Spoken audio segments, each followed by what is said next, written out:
unajilipa mshahara asilimia ngapi ya faida? Sawa? Sasa twende tuone. Mfano, mauzo yako kwa mwezi ni milioni 2. Sawa? Lakini pia kuna gharama za manunuzi ya bidhaa zilizouzwa kwa mwezi mzima. Gharama za bidhaa ambazo ziliuzwa ni 700,000. Sawa? Sasa faida ghafi au gross profit. Sawa? Tunachukua mauzo ya mwezi mzima, tunatoa na manunuzi ya bidhaa ambazo tumeziuza ndani ya mwezi mzima. Mauzo ya mwezi mzima yalikuwa ni milioni 2 na manunuzi ya bidhaa ambazo tumeziuza ndani ya mwezi mzima ilikuwa ni 700,000. Kwa hiyo faida ghafi au gross profit ukitoa hapo unapata milioni 1,300,000. Sawa? Hii ni faida ghafi au gross profit. Sawa? Kwa hiyo hii sio faida halisi. Tunaendelea sasa. Kwenye hii biashara tuna gharama za kuendesha ile biashara. Sawa? Gharama za kuendesha biashara ni shilingi 300,000. Kwenye hizi gharama za kuendesha biashara, let's say labda kuna kodi tunalipa TRA, tuna kodi ya chumba cha biashara, tuna chakula, tuna nauli, tuna ruku, tuna bando. Hizo gharama zote na gharama zingine zote za kuendesha biashara ziko kwenye hii 300,000. Sawa?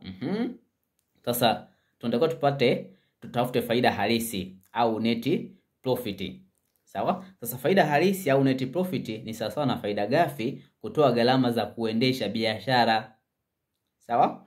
Faida ghafi au gross profit ilikuwa ni shilingi 1,300,000. Hii hapa. Kwa hiyo tunachukua 1,300,000 tunatoa na gharama za kuendesha ambayo ni 300,000. Kwa tutapata milioni 1. Kwa sasa faida halisi ambayo tumeipata kwa mwezi mzima ni shilingi milioni 1.